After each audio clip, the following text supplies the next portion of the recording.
Prime News on My Media Prime. Thanks for choosing My Media Prime. We are live from Studio A at Fengudrombange in Douala. My name is Genda Peldrin Blanche King.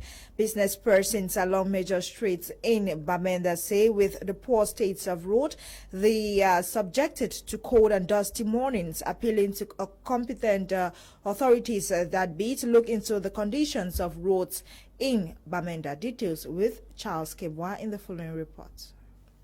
As the dry season gets deep, inhabitants in the city of Bamenda with the bad roads are faced with dust, extreme cold morning and evening. The dust in Bamenda is beyond control. You know, the road is quite everywhere in Bamenda is cold.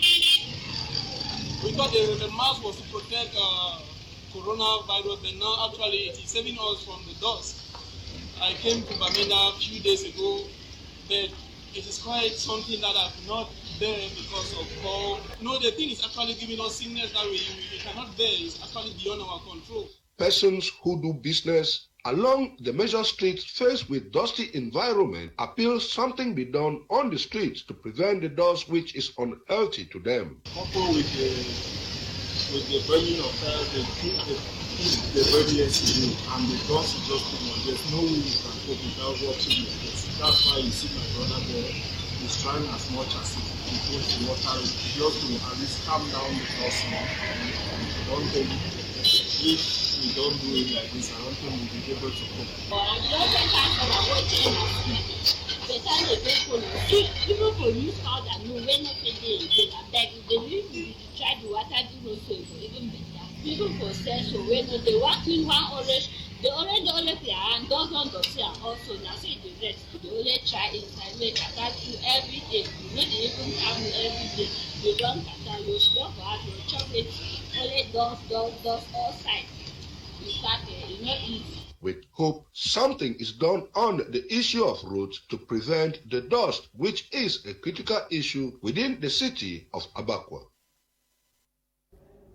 After Douala, Prime Minister Chief Dr. Joseph Diongote was in Limbe earlier today to inspect sporting infrastructures ahead of the African Nations Cup scheduled to take place in January 2021. He was accompanied by Minister of Sports and Physical Education, Professor Nasir Samuel Akombi. Details with Fonquinta in the following report. Prime Minister and Head of Government Dr. Joseph Diongote was in Limbe, South region of Cameroon today, December 16, to inspect sporting infrastructure ahead of Shan, scheduled for January 16, 2021. He was accompanied by the Minister of Sports and Physical Education, Professor Nasir Samuel Akombi, and Minister of Housing and Urban Development, Celestine Kecha-Cortez. The Prime Minister and his entourage visited the Limbe Centenary Stadium, Middle Farms Field, and Kmer Omnisport Stadium to assess the readiness of these infrastructure ahead of Shan. At the Limbe Centenary Stadium, everything seems to be in place but for the parking lots which is under construction. The Prime Minister instructed the contractors to speed up with construction work to catch up with deadline. Prime Minister Joseph Diongote was marveled with the work done so far to ensure that the town of Limbe has such magnificent stadia that will serve as playground and training ground for the upcoming Shan competition and CAN respectively. He called on administrative authorities to give maximum support to the mayors of Limbe cities to provide adequate security of the edifice as well as local population. Mr. Diongote rounded his visit in Limbe with an enlarged meeting with stakeholders before heading to Boya for an enlarged meeting with traditional rulers of Fako Division, Southwest region of Cameroon. 2.8 billion francs CFA has been adopted as budget for the Boya Council for the year 2021. This was disclosed during the second ordinary session of the council aimed at examining the administrative and stores management account for the year, improved water supply, the construction of kids amusement park amongst the projects earmarked. Details with Clarice Ekoe. Socio-political and economic crisis rocking the southwest and northwest region has no doubt negatively affected all spheres of life, with councils not left out. Due to the crisis, economic operators could not meet up with their operations, thus making revenue collection, which constitute a major source of income for the Buea Council, difficult. However, the Buea Council was able to accomplish some projects, as Barrister David Mafani, Mayor of the Buea Council, notes. 40% of revenue envisaged, and we carried out developmental projects that include the grading of some major streets. Prior to 2020, the people of Bumaka, my 18, they thought they had been abandoned, and so we took upon ourselves to go grade and make their roads passable. Also, during this administrative and store management account of the Buea Council, it was made known that there has been a 12% increase in the budget. According to Mayor David Mafani, the 2021 budget stands at 2,800,000,000 francs CFA as compared to 2,500,000,000 francs CFA in 2020. A number of projects has been earmarked for the year 2021. We taught in primary school that all work without play makes Jack a dull boy. So we want to come up with an amusement park in Buea Town, and we want to think phase 1 will be up. And the building of the first phase of the Buea market that we have gone far with our partners, Fcfa and German financiers. We are going to work and see that that happens. More boreholes will be dug, and the Nyangamele water project will be followed to fusion in order for the Buea Town population to have water. Also, it was confirmed by the mayor that workers have started receiving their accrued salaries and social benefits for those on pension. Those on retirement for more than 10 years have not been able to receive their old age pension, and those working have not received other social insurance benefits. However, we have negotiated, and we want to be thankful to the administration of the National Social Insurance, because they wrote off 80% of our debt. Workers past and present are now benefiting. With the decentralization process expected to take its full course after the regional elections, the representative of the SC of Fako, Abba Abdurrahman, while congratulating the council for the projects realized, he enjoined them to prioritize their upcoming projects, given that resources will always be limited, but demands unlimited. A two-day strategic planning seminar organized by UNDP is underway in Douala, the economic capital of Cameroon. The seminar will formulate the country's program document from 2022 to 2025. Lasha Kinsley tells us more.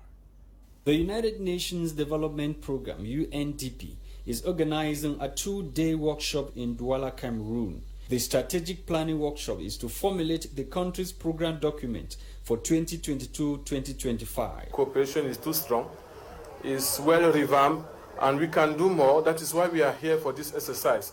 I think you heard about the cooperation in the area of the youth empowerment, in the area of human capital development, in integration, economic integration, the fight against the climate changes, and you heard about the problem in the northwest and southwest, also in the extreme north. So all those aspects are being targeted and addressed together, because we are working together, and we can say that it is an excellent cooperation. Regarding the fight against COVID-19, UNDP mobilized over $25 million for the purchase and distribution of medical and non-medical equipment. We support government to fight COVID-19. We help to procure medical and non-medical equipment for $25 million USD. We also support creation of 6,300 jobs for women and youth for the next CPD. UNDP also partnered with the government of Cameroon for the consolidation of peace and development. This is the case with the presidential plan for the reconstruction of the war-ravaged northwest and southwest regions of Cameroon. Recovery plan. The recovery plan, let us define it as a plan to be done in all aspects of the life. And so-called, we are building together in the economic integration of the population, so that you know that there has been many things has collapsed there, so you have to reconstruct in order to build a new environment. The United Nations system has put aside some resources, to accompany the government to rebuild Northwest and Southwest.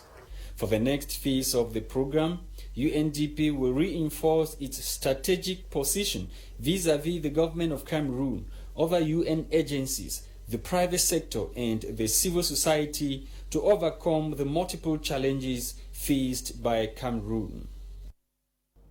Away from that, few days to Christmas, our reporter Itape Kante visited some toy shops in the market to capture preparations ahead of the celebrations on the 25th of December. Traders say sales are low this year compared to other years. His report. Les sapins de Noël, la flûte, le piano, les voitures, la guitare, entre autres, sont les jouets qui écument les comptoirs de plusieurs commerçants au marché de Bonamoussadi. Tenant deux poupées dans ses mains, avec un plastique de couleur rose, Elisabeth négocie les jouets pour ses enfants, les faisant plaisir dans les fêtes de Noël qui se pointent à l'horizon malgré le coronavirus. Je suis généralement pas là à Noël, donc le travail m'a permis cette fois-ci d'être là. Du coup, je veux mes neveux, mes nièces, les amis qui viendront. Et je vais faire plaisir à tout le monde. Vous savez, les enfants, ils ne comprennent pas que c'est dur, il n'y a rien. En fait, il faut toujours qu'il y ait un petit quelque chose que Papa Noël a gardé comme la gâcherie, un petit sapin. Jésus a pensé à tout le monde. Donc c'est ce que j'essaie de faire quelques complets, je ferai un petit paquet de chacun et voilà, chacun pourra aller à côté du sapin, porter son plateau et être content. Du fait que la crise sanitaire a engendré celle de l'économie, certains parents se contentent seulement à prévoir un menu d'alimentation bien fourni pour leur famille. C'est dur, partout c'est dur. Donc ce qu'on peut faire, c'est faire plaisir aux enfants du mieux qu'on peut, quoi. Même pour manger les petits cadeaux qu'on peut, c'est nécessaire, quoi. Même la décoration de Noël, là, par exemple chez moi, cette année-ci, n'a pas été faite. Rappelons que l'année dernière, il y avait beaucoup d'affluence dans les supermarchés et devant les comptoirs des commerçants. Cette année, c'est le contraire. Avoir un client pouvant ce ne reste qu'acheter un jouet est une équation difficile à résoudre. Pourtant, les articles sont bon prix sur le marché. Déjà, tout le monde connaît, hein? Ce qui est sur... Même le dernier des Camerounais a été touché par cette pandémie. Donc, si on se dit cette année et l'année passée, il n'y a vraiment pas match. Ouais, on ne s'en sort même pas. Même l'affluence, il n'y en a pas. Vous êtes dans un grand magasin, vous voyez, c'est vide complètement avec tout ce qu'on a mis sur pied, la musique, la communication et autres. Les gens en même parfois, ils sont intéressés, mais sortir de l'argent, c'est vraiment pas facile. Pour l'instant, c'est avec un air pensif que certains parents se démarquent dans ces préparations pour Noël, malgré le coronavirus. Ils joueraient au maintien. Some 483 freshmen and women have been fully accepted as students of the Higher Institute of Business Management and Technology, HIBMAT. This was during the 10th matriculation ceremony which took place at their campus B in Douala. Diobe Mukiregan completes the story. Born in 2010 is the best business university in Africa, the Higher Institute of Business Management and Technology, HIBMAT. The award-winning business university in Africa has welcomed 340 students for HNDE, 135 for BTech, and 8 students for BST.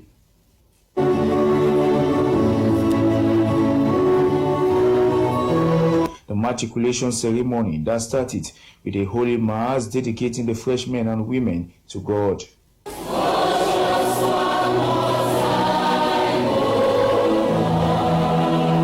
Reverend Father James Chigeze is the parish priest of St. Francis Parish, Mutengene, who challenged the freshmen and women to live a meaningful life. I admonish them to live a meaningful life after the example of the prophet Elijah, after the example of John the Baptist and Jesus Christ, who were all prophets sent by God to prepare us for the coming of God on the last day, and also The oath-taking ceremony witnessed the presence of the two mentor universities, the University of Buea and the University of Bamenda. Addressing the freshmen and women in immatriculation discourse is Professor Jamaita Goffrey of the University of Bamenda. My greatest worry when I started with the exercise is the inability in many of us to take our position in what we actually need to do. It should be noted that during the matriculation ceremony, measures put in place by the government in curbing the winds of COVID-19 was highly respected, as temperature of students, staff and all invitees were checked. Questioning from examination of practice, and of course to conduct themselves responsibly and properly at all times. Matriculation ceremony also witnessed socio-cultural activities such as choral music, comedy, cultural dance, just to name but these. The Higher Institute of Business Management and Technology HIMAT as a family joined their voices in wishing themselves Merry Christmas.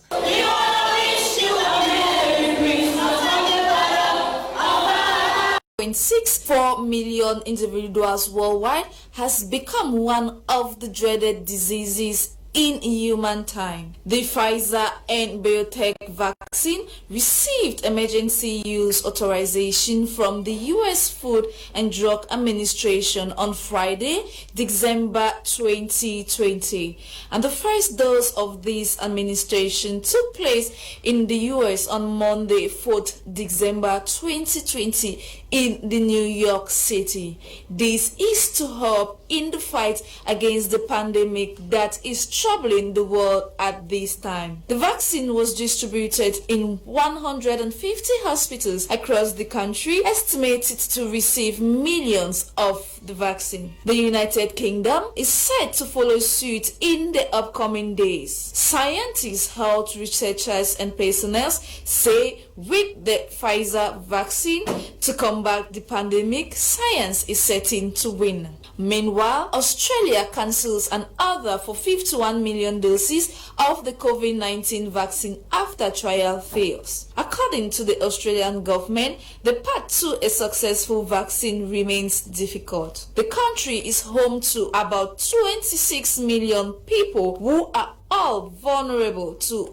this vaccine as trials keeps failing. In Latin America, 22% of Brazil's population are skeptical about being vaccinated against the coronavirus. Meanwhile, Mexico is the first country in Latin America to accept the vaccine and the fourth in the world to allow the emergency use of the coronavirus vaccine in the country. Aside health, wars, famine and mass migration around the world, the United Nations Secretary General Antonio Guterres calls on the world leaders to declare states of climate emergency in their country.